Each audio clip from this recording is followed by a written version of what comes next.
Hello, beautiful people. This is Kim Jayde, and we are right here in Times Square in the heart of New York City. And this is Kickin' It with Kim Jayde. Ain't no stopping me. It's a strong on robbery. It's been many on the patch, had to copy me. But you need design on your feet just to walk with me. Ain't no stopping me. It's a strong on robbery. They can't do it for me. On this season of Kickin' It with Kim Jayde, we are traveling all over America and South Africa, interviewing some of the most interesting personalities in music, in fashion, in art, and of course in sneaker culture. Who knew I would make it this far? They hated, they never believed me. Yeah, I would never drop the ball. I know I make it look easy. Yeah, Mayweather with the defense. I don't care what a critic gotta say. I got them picking up the pieces.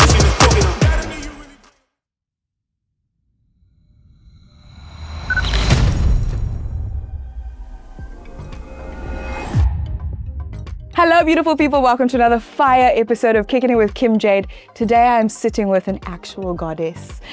New York, NYU graduate, an award-winning actor, actress on film, theater, TV series. She owns multiple companies, so I'm just gonna flex for a second. Founder of Servant Celebrity, founder of Abundant Life University, also starring in Netflix's hit show as Sheila. You know her on The Residence. Thank you so much for joining us. It is my pleasure. Hey guys, I'm so happy to be here. Listen, we're in the mother city in Cape Town. It's Fame Week Africa. There's so much going on. Yes. The fact that I get to sit down with you as part of the launch of your global book tour, it's such an honor. So thank you so much. And thank you for having me. I'm excited. Listen, Brooklyn's in the house. Hey, BK, what's up? Okay, now we get into the meat of it, because watching you speak and so inspiring, everything I wanted to pick up and run with, especially on the panel. I was like, oh, wait till I get her on her own. It's over. I'm taking all of her time. We built a platform that has thousands of young subscribers and followers. And in the beginning, it was about having rappers and artists and DJs talking about their come-up story and sharing it. But I recognized the responsibility I carry with having a platform of young people is that I can bring on successful entrepreneurs and creatives and directors and producers and have them share their lessons, because the young people need access to it. You're there, you're giving it away happily because you so firmly believe in education and on passing it forward to the next generation. So this is why figures like you on a show like this is so important, right? You're proof that it can be done. So I want to start with the point that we brought up yesterday. At Fame Week, we spoke about service. And so many people see your beautiful life, the awards, the international travel, the book, Oprah, Viola Davis, Halle Berry. It all looks so glamorous and amazing, but it didn't start there.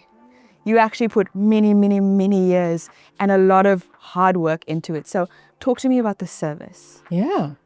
You know, yesterday on our panel, a young woman asked the question about, well, how do I break in? You know, if everything is about relationships and I'm in school or I don't have all these huge credits, how do I break into the industry? How do I even get to know people in order to get my name out there, in order to be able to start working and getting jobs as well. So, right. And so she was talking about that, right? Like, it just feels like this industry is so gatekeepy. And so my first answer was learn how to serve, lean into service.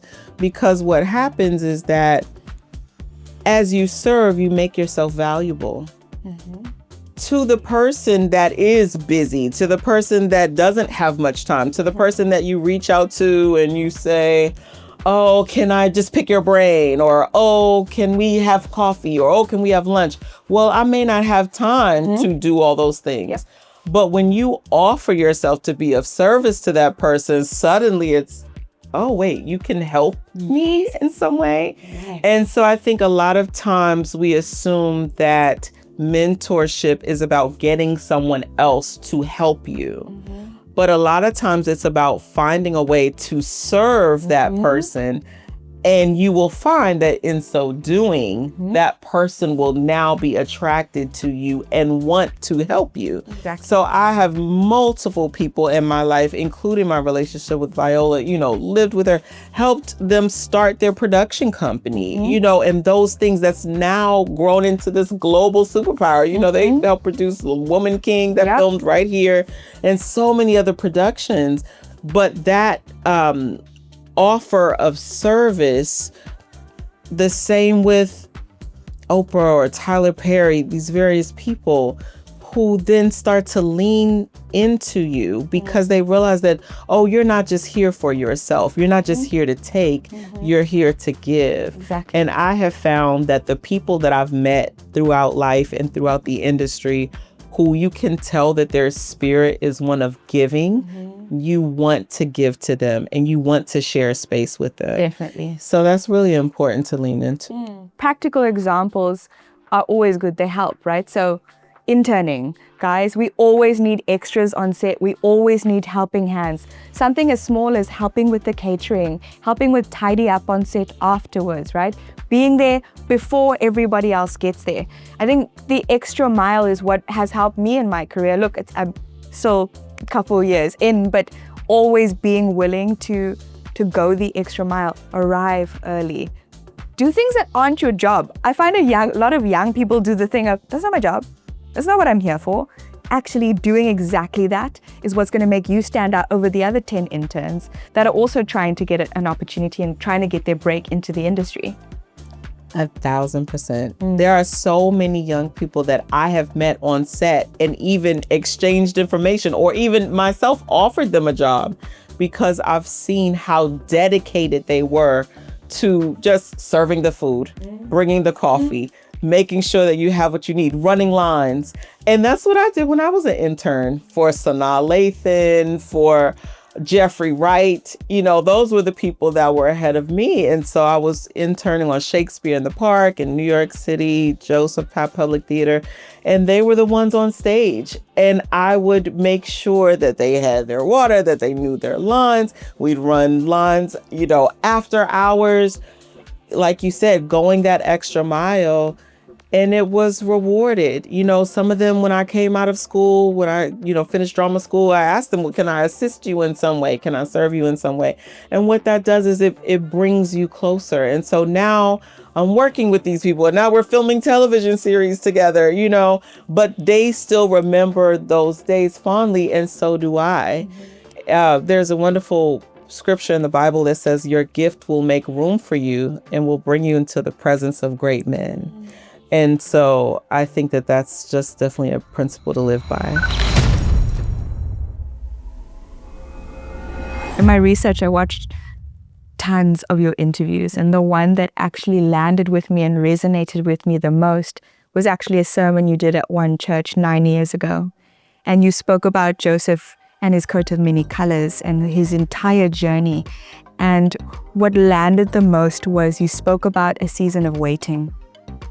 And I would just love it if we could maybe talk on that a little bit, because the hardships that you've struggled, the things that you were willing to walk away from a major contract because of a nudity clause. You had been told no because your aesthetic didn't fit the cookie cutter, blonde hair, blue-eyed mold. So talk to me about a season of waiting. Sure. Well, there's a whole chapter in The World is Waiting for You that's called The Waiting Season. And actually, a lot of that, I can't believe that you watched that message because so much of that really was poured into that chapter. And it was really about the idea that when there's a huge vision on your life, when there's a calling over you and what I call a God dream, that a lot of times God will allow you to go through hardships or go through struggle, go through trial. And many times we want to stop there. We feel like, okay, this is all that there is. Yep. But the truth is that the God dream is something so large. Yep. that it's actually propelling you forward. And that is the magnetic energy of being able to survive through the hard times so that you can see the light at the end of the tunnel and run toward it. So the example of Joseph in the Bible is that when he was young, he received this dream that he was going to be greater than all of his brothers, that he was going to be the exalted one. But very soon thereafter, he's put into a pit. And very soon thereafter, he's sold into slavery. They're trying to kill him. There's all these obstacles that are coming in the way of his greatness, right? And I think that when he first saw that vision, he thought, oh, okay, it's going to be on and popping. Like, yes, this is the moment. I am sent, I am called, I am sent. But a lot of times we don't know about the in-between, right? Well, what to do in the in-between. And so that's the part that I call the waiting season. And one thing that I really encourage in the book is that if you find yourself in that uncomfortable or that tense time that comes in between where you desire to be or where you feel called to be and where you are right now, one of the biggest things that you can do is prepare. So for instance, I'll use myself as an example. Yes. The Residents, right? Everybody's talking about The Residents right now. Everybody's, loving this character. I'm being one on Netflix. Thank you, Queen. Thank you. Yes. But this role is Sheila and all of this. Well, what they don't know is that prior to being cast in The Residents, I went back to acting class because I had a vision. It was like the level of vision for my own work had increased. And I wanted to make sure that I was ready in all the ways that I possibly could be for the next opportunity. And I felt like by going to improv class, by driving 2 hours every week to an acting class that was 4 hours long with 2 children at home, a husband, and a whole global show already on the air, I still felt like I need to prepare myself for my next opportunity. Ooh. And so by doing that, the next opportunity that found me was The Residents. And so for people literally all over the world to testify to that performance, they don't know what it took behind the scenes to craft and create that. I'm saying at this point, you're already an award-winning actress. Shakespearean plays, theater, and over a decade of experience playing multiple roles, as you said earlier, from a woman that is dealing with abuse in marriage to a woman that's drinking too much to get through life. You played all of this. And even at that point, you still said, actually, I need to learn more. There's more I can learn to be better than I am now. Yeah. That's incredible. Yeah. But so I just feel like if this is something that you actually want to do, right? Because that's the thing too. Sometimes you find yourself in a waiting season, but then you get lazy or unfocused or distracted. Or you know it all. I know it all. Right. And that's an easy place too. When I first moved to Hollywood, I was like, I've been acting for years already, right? I've done The Wire. I had already done those things before ever coming. And I remember my now husband, but then my boyfriend, he said, have you thought about going back to acting class? Right. Sir, respect me. Respect. I literally was like, I teach acting class. I found it a university. Like universities full on travel me in to speak to their artists. Why would I? Clutching pearls. Want to go back to an acting class? But he really encouraged me to do that. And it took humility, right? To say, maybe I don't know everything. Maybe there is. And by doing that, my skill exponentially grew, and then also my roles exponentially advanced. And so with each stage of roles, I've realized that, this required the preparation on each level in order to meet that next stage.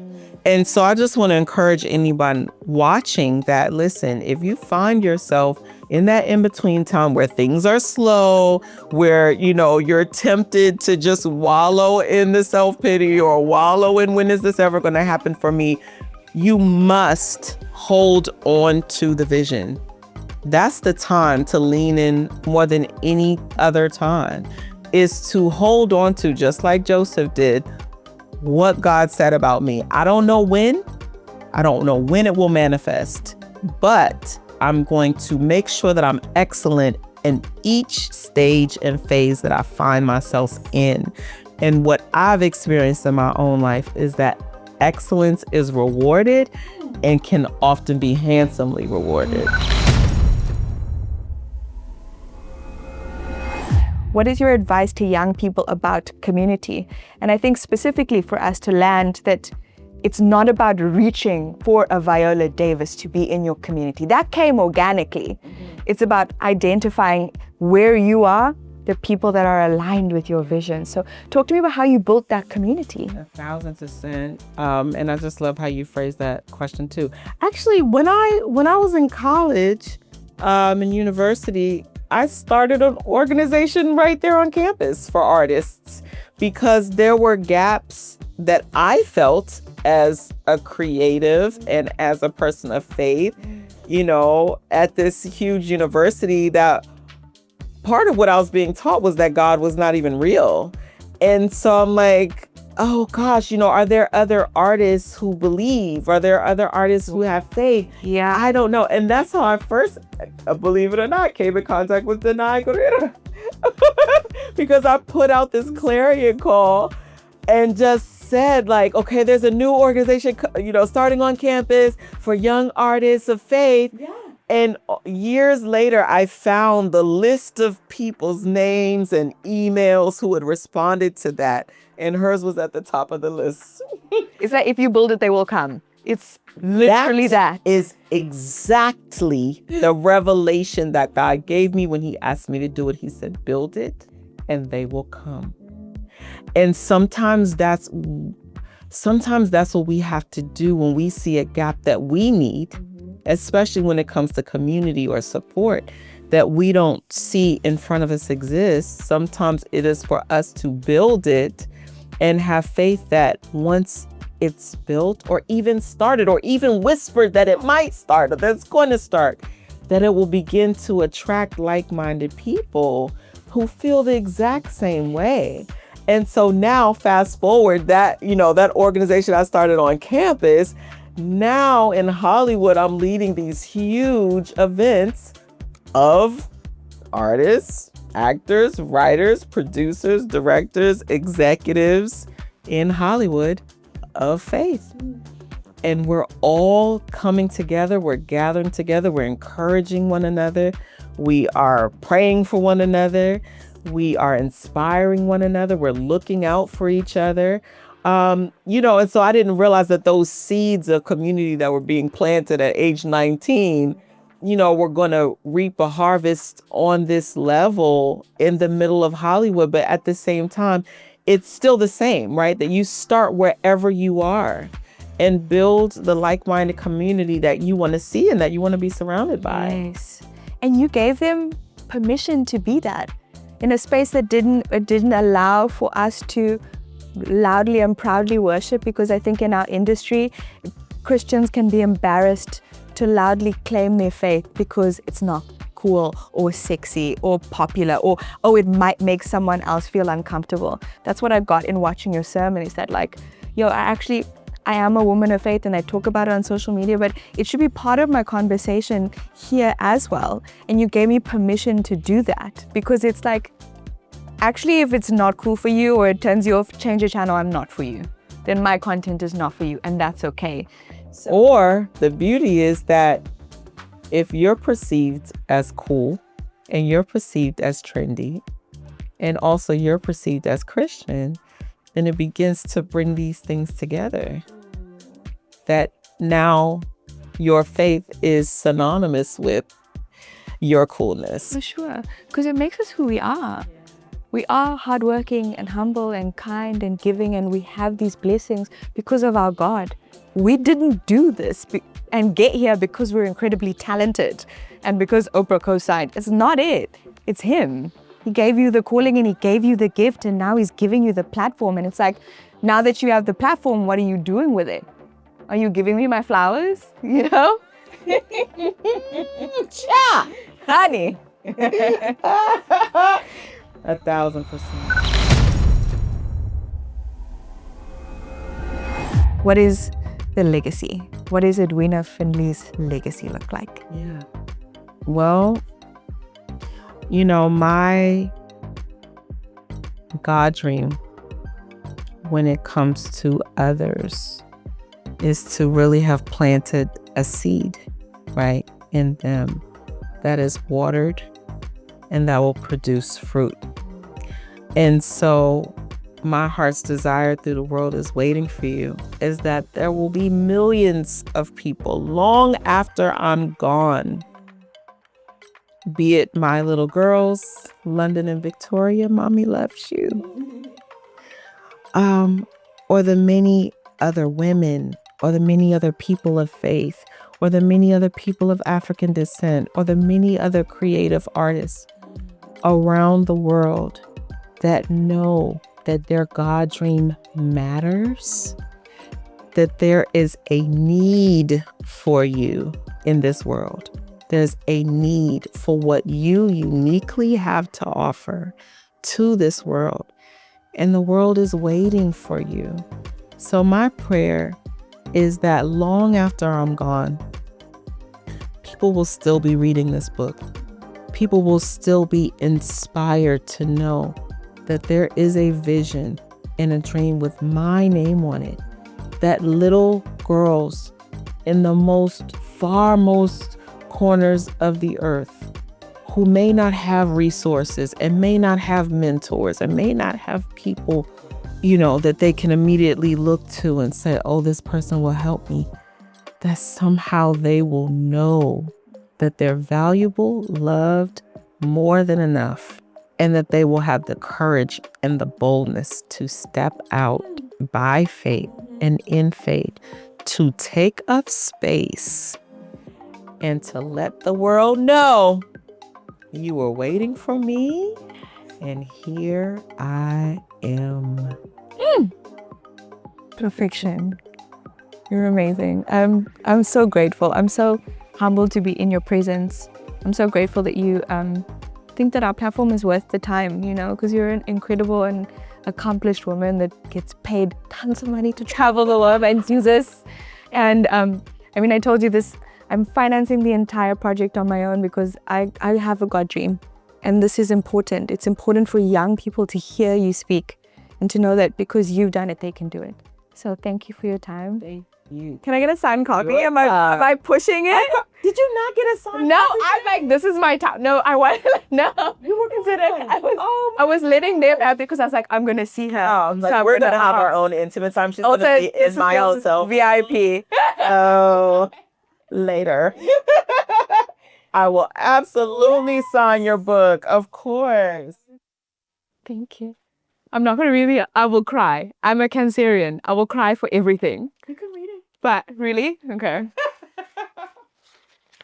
But if I cry, it's actually your fault. It's my fault. I take the responsibility already. Okay. Dear Kim, you are a bright light. Oh, my word. In this industry and this world. Okay. May your star power light up every place. The soul of your footsteps upon your season of greatness is here.